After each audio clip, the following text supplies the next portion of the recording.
Hello and welcome to the Floodlight Podcast, the Flood Church Mzuzu podcast, where we break down the Sunday sermon and also have conversation about how our faith works in real life. And with 14 days to Christmas, yes, I am counting because I'm that gassed up about Christmas. So with 14 days to Christmas, we're deep in the Advent series at church. And if you don't know, if you're unfamiliar, Advent is just basically a time where we reflect, we spend time looking at the birth of Jesus, what it means to us. And for Flood Mzuzu, we're looking at it with the theme of wonder and worship. And this particular week, we're looking at the theme of peace, how we can see the wonder of peace through the birth of Jesus. And so thank you for showing up today, for watching this episode. And I'm your host, Pastor Theo, but I've got a cool co-host. He's a friend and a member of the church. We've got Chisomo Kalamula. Yeah. I didn't know I was that cool. Also, point of correction, Theo, you've known me for like 12 years. My name is Kalumula. Sorry. Shame on you. I apologize. That is on me. No peace. That is really on me because I have known you long enough to not make that mistake. So I apologize. But welcome to the podcast either way. Thank you very much. But would love to, I love having you here so that we can talk a little bit more about peace. And so, firstly, I want to dive right into it. From Sunday sermon, we're looking at Luke 2, verse 1 to 21, and then where we were seeing the birth of Jesus and also the angels appearing and saying peace on earth, goodwill to man. So I want to know, in your life right now, how do the words peace on earth land for you? That's a big question, straight to the point. Okay. I guess it's pretty interesting. A few things about me. I love looking at the world through a different perspective. I love memes. I love making memes. I've become a meme a couple of times. I know that you used to love, was that the cringy pickup lines? That was your thing back in college? I don't think that was, please edit that out. Okay. We'll keep it in, but continue. Yes. I was trying to explain, if I could explain. Continue. But the point being, I think, I don't know if you've seen this meme from the regular show where everything is on fire. And then the guy's just there with his marshmallow on his stick, like, oh, okay, it's all right, it's all right. In this moment of life and everything going on, I've had to learn that peace is not the absence of problems or suffering or any misfortune, but it's knowing that eventually it gets all right. Eventually, amidst everything else, it's that assurance that, you know what, it's not the end.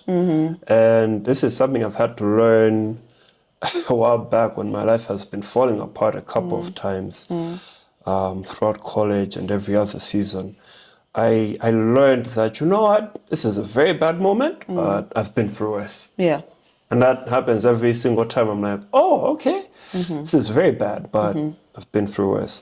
But also, just to add to that, there's a quote that I heard from somebody that Winnie the Pooh, it's Winnie the Pooh, right? Yes, it is. Winnie the Pooh says, where he's like, you know what, in the end, it's going to be all right. If it's not all right, it's not the end. So that kind of is a reflection that, oh, okay, there's something going on here amidst the whole fire. It's like, I'm doing all right. Yeah.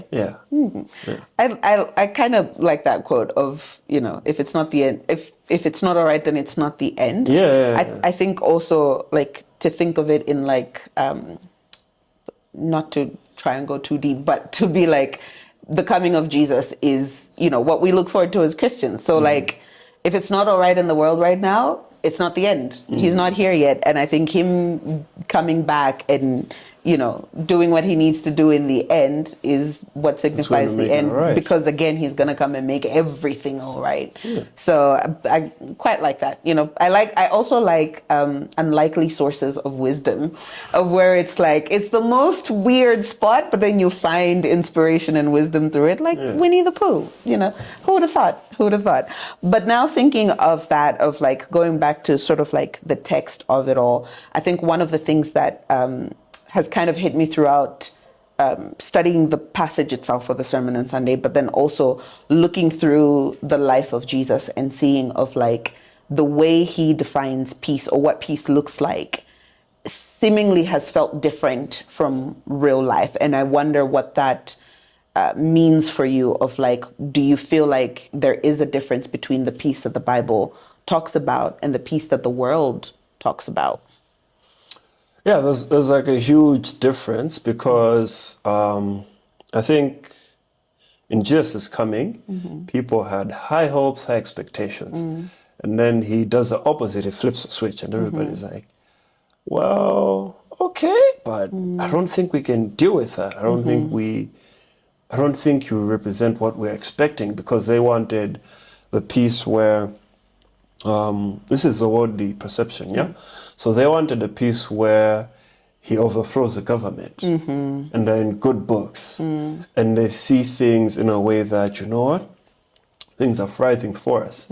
And I think as people, we have put peace towards the government giving us everything we want, or a government that not only works for us, but a government that will appeal to everything we want. Yeah. I'm sorry if I'm on a political campaign.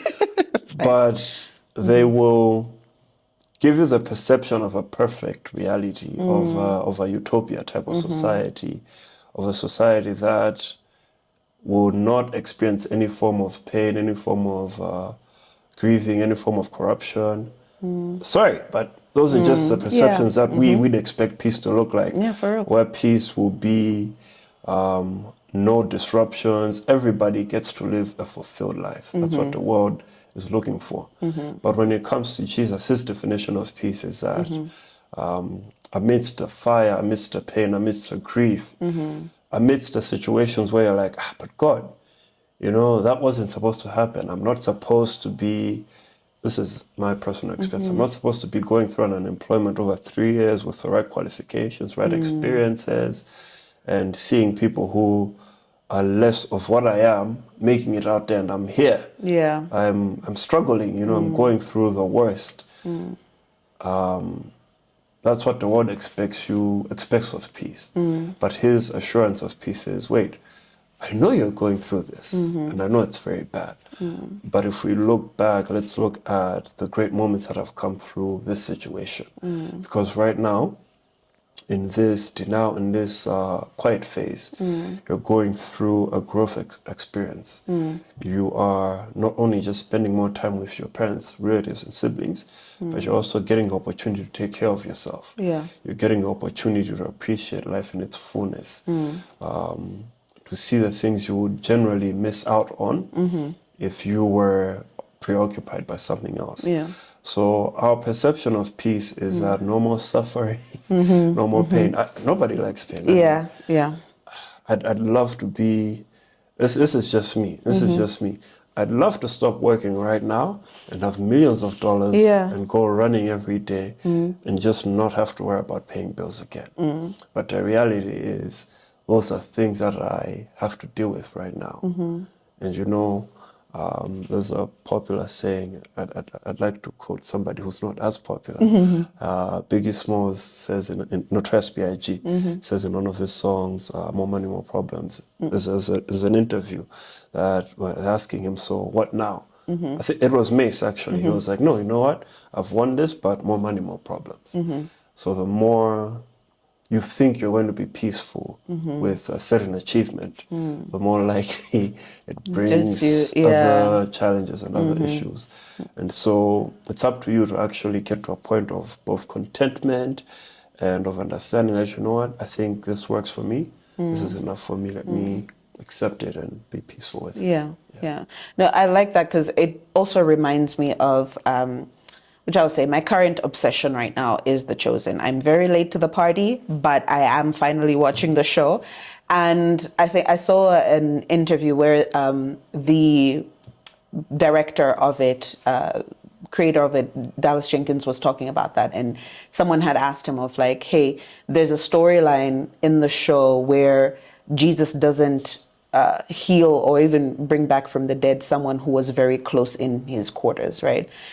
And so, and just to be clear, that storyline is not in the Bible, but it's in the show, and they make that very clear. But it was kind of like a question of like, why didn't he do it? Like, why didn't you just make Jesus bring, this person back? And he was like, I think that's part of the realities of life, of like, he healed Jairus's daughter, but there was probably someone else's daughter who died that same day and didn't get brought back from the dead. He brought back Lazarus from the dead, and there was probably somebody else whose brother, whose uncle, whose friend had died and was never brought back. Like, there's probably so many other people that never got healed, never experienced, the miracles that Jesus actually was doing for themselves. And it could have been even someone who was in close quarters with Jesus at the time. And so like that idea that, sometimes we look at peace as everything being just, it has to be great, and God has to do it for us, or like you're saying, the government has to do it for us. And I think like one of the big points he made was, hey, if Jesus were to do every single thing for all of us, or make peace be the absence of all trouble, then he's a genie. He's no longer God, he's just the thing that grants your wishes, right? And to be fair, also, I think what I might define as peace in my life might actually bring trouble for someone else. And then if it does bring trouble for them and they want peace, it might end up, bringing also trouble for me. And so it kind of, I feel like in the world, sometimes there's that thing of like, we want no problems at all, but also the reality is the problems are there, and no amount of wishing certain things is going to necessarily fix that. But I think that's kind of what Jesus came to do, of like, hey, I'm not here to fix your problems necessarily. I'm here to, for your heart, for eternity of the heart. And so like, I like the quote of, the actual Bible verse where this is John 14:27, where he says, my peace I leave with you, my peace I give you. And I like the emphasis of my peace I live with you, my peace I give to you, of like the distinction of, hey, this is not the world's kind of peace that we're leaving here. This is my peace, and his peace is the, I feel like his presence in a situation that then he gives you is part of that peace. But then also I wonder, as we're talking about this and of like, hey, peace never comes at the cost of like the absence of problems. I wonder if there's specific situation in your life, which I know you touched a little bit about, of like when you were like, hey, I need peace, and you probably got that peace, but your circumstances didn't change. Oh my gosh. I have a couple of situations where we went through a season of grief as a family, and we had lost a couple of relatives, one after the other. The most painful one was losing somebody who I didn't think it would happen in that way. But even just getting to that point where, how God is, so you go through grief, not graduating college on time. And you know what? I was like, I'm a good student. I do everything by the book. Yeah. And to go through everything like that is like, what did I do wrong? Where am I missing it? How am I messing it up? At some point, I hated traveling along a certain route because it led me to somebody else's funeral, to somebody else's grieving spot. But also more than that, I had an experience where I began to question God's presence amidst every grief. I hate to sound, I don't know what you call those people without any feelings. Yes. But when somebody's sick and they're about to die, you're like, they're going anyway, Yeah. so it makes sense. Sorry to anybody watching or listening. You're like, they're going anyway, so just make peace with that. But when sudden death hits you, and you're like, but God, it didn't have to end like that. It didn't have to happen like that. You were there. You should have been there. You should have saved them. I mean, you saved people from worse scenarios. And at the end of the day, you find out that, no, I was actually there, and I let it happen because I believe that God has a timing for everything. And when he gives you that timing, he's sort of telling you that, no, I think it was time because we don't know what will happen tomorrow. We don't know what tomorrow holds. We don't know if they'll still have faith in me tomorrow. I'm not God. I'm just speculating it. But we don't know whether tomorrow will lead them, what scenarios will be in tomorrow. So it's better it ends like that than to continue and something even worse happens than that. And the second scenario, when I lost my job, I think this was a time when I was both tired of the job. I was a bit frustrated. And you know what I said? Oh, God, I'm tired. And I remember getting to a point whereby I was offered an extension and I was like, I'll take 2 months. Because I was like, you know what, I'm tired. So I took it and we went with it. And the 2 months is up, so I'm at home, I'm hanging out with my parents. And this time I was overweight. And this is how I got into running. This is another story, but just straight to the point. So I get into running, I'm overweight, I'm struggling with sleep. I got into running just because I wanted to take a cold shower and I knew I would sweat. Little did I know that I built a habit that had helped me with my mental health, that had helped with my physical health, but that also got me into a better scenario, better environment. It led to me changing a few habits and lifestyles for about a year. And within that period, one of the worst scenarios had happened. So I'm not working, I'm a bit frustrated. I'm trying to pivot my life towards a more remote scenario, remote working scenario. In that time period, 2 people I had gone to school with had died. And they died in their sleep. And this was both tragic and traumatic for me. Because then I'm like, how does this happen where 2 seemingly healthy people just die in their sleep? And I'm like, oh, that could easily have been me. Because if you understand me, between 2020 to 22, I gained a lot of weight. I hit 90 kgs.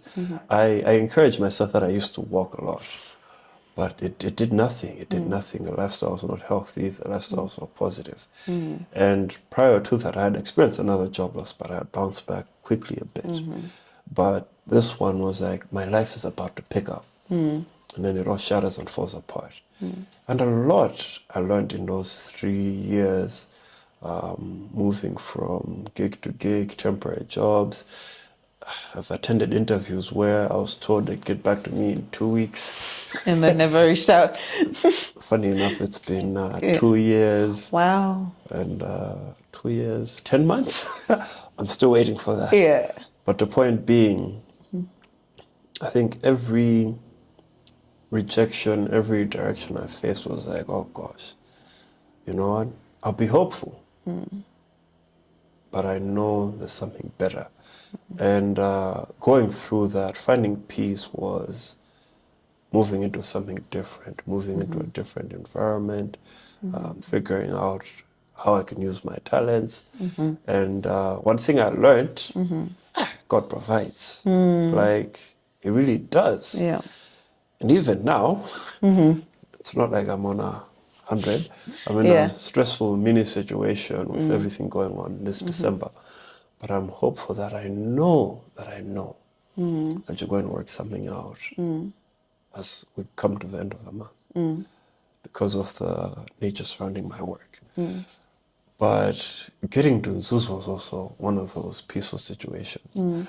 I love to quote Sean Campone's description of Mzuzu. If you've heard Sean preach and he tells you how he ended up in Mzuzu and what he thought of the city, you know, this is not my words, this is Sean. Sean would always say, Mzuzu, that godforsaken city. Yeah, I remember those words, yes. And when I was coming here, I was like, of all places, Mzuzu. But little do I know that if I had not said yes, it was like an Abraham moment where God is like, you know, you go to a land where I'll show you, I'll multiply you, just leave your father and mother and go.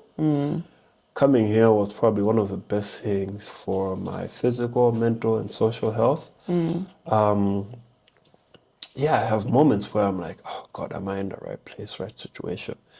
But the more I live here, the more peaceful it is because the city works with my vibe. It works for me, and it's doing a lot for me. Yeah, I appreciate those things because I also feel like sometimes we wait for peace to kind of hit us, and this is probably for me coming from like a very heavily Pentecostal background of like, there is this, and suddenly God does something, you know? So sometimes we expect that peace to come in a very unsuddenly way. And it's like, all of a sudden, I'm not feeling worried anymore. All of a sudden, I'm feeling great. But I think I love your examples in that there is like a subtle way that God gave you peace. And it's like, oh, through pick up running. And that's ended up solving much more than what you started running That's for. a great sense of humor. Exactly, you know, and then it's like, oh, you're moving to this city that is very small and, you know, lacks a lot of things if we're being honest about it. But at the same time, it's like, it's been good for you. Like he's done so much more within that, and that peace didn't come in the way that we would expect, right? But then it's there. So I truly appreciate those. But then also, I feel like that's also part of something that I was kind of wrestling with as I was looking at the passage itself from Luke 2 of like, the angels come out to the shepherds and say peace on earth. But when we think about it, these shepherds, number one, they're the lowest of the lows within the society at the time, right? If you're a shepherd, nobody cares about you, right? Nobody cares about your opinion. But those are the first people who are told of like, hey, Jesus is born. It means peace on earth, right? It means peace on earth for everybody. But also it's like the words are uttered, but nothing has changed for them specifically, right? Nothing, the circumstances haven't changed. And even for Mary, he's birthed out the Prince of Peace, but they're still in this little, you know, cattle crawl. They haven't made it to Chimarilo. Exactly. You know, they haven't made it to a good neighborhood. They were in a not so ideal place, you know. But then for me, it was like, oh, how God was still at work, even though the peace wasn't there in a way that we would think the peace would be there. Because I think peace would mean, oh, Mary is invited to the palace and that's where she gives birth to Jesus, you know? And it's like the shepherds, things change, and Roman Empire is like, taxes are lifted on everyone, you know? That's the way we would think, but you know, things didn't change. But then also what struck me within the passage was the obedience that Mary and Joseph had through this entire ordeal.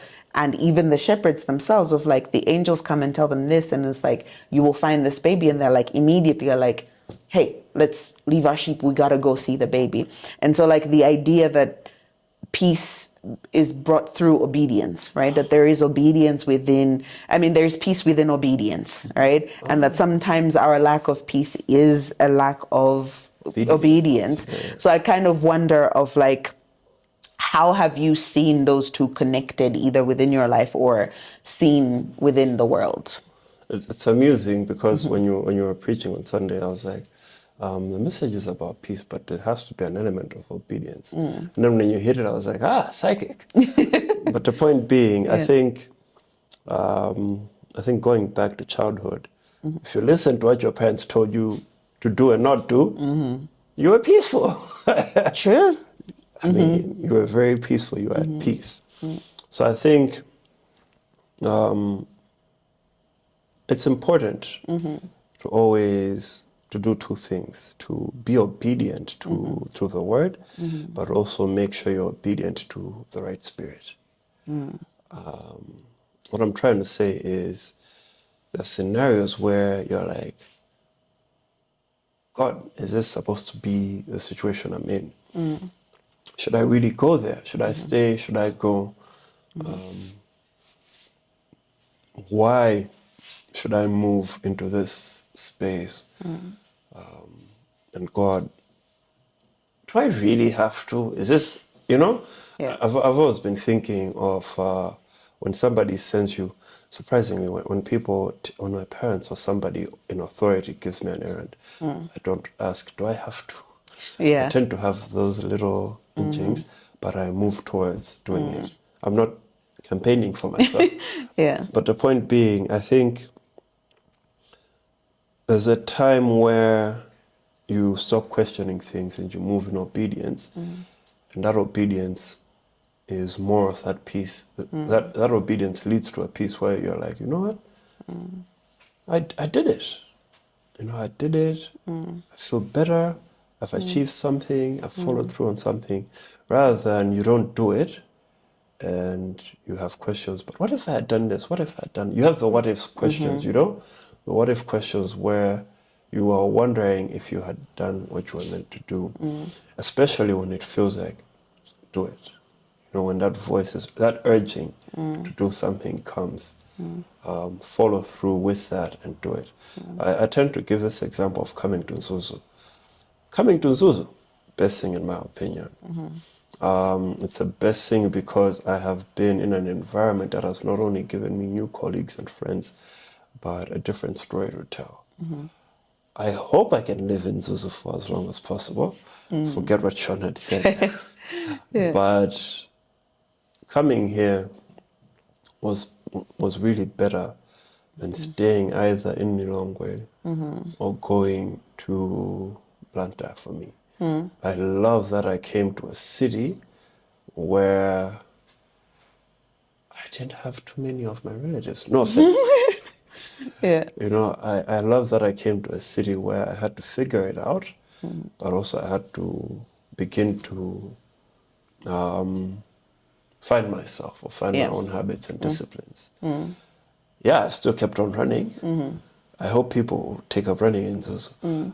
But coming here was really a huge act of obedience on my part because it was like, you're going to Mzuzu, this is the nature of your job, this is the environment you're going to live in.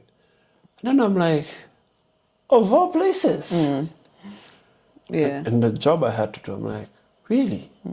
But I think obedience, really, suffix quoted this, obedience is better than sacrifice. And I think that obedience to say, okay, I'll go, is better than saying, I'll give up this to stay here, I'll give up Mzuzu to stay in Lilongwe, probably be in the same environment.